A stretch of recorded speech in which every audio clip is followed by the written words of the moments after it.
Thank you for joining.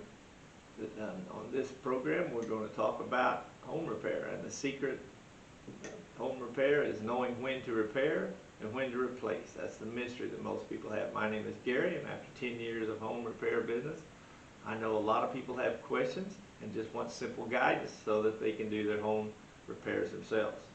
During the next few videos, we'll talk simple things like how to repair outlets, how to replace outlets so that you can get the right color that you want or repair a broken one, how to do wire connectors so that take the mystery out of the electricity, and they use the tools that you have around your house. Some people have lots of tools and don't know exactly what they do, different types of screwdrivers for different purposes.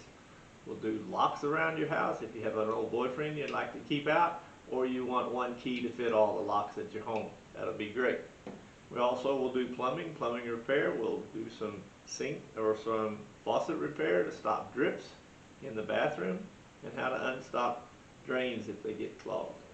So if you'll be sure to click the like button, subscribe, and hit the bell so that you'll get notifications when the videos come out.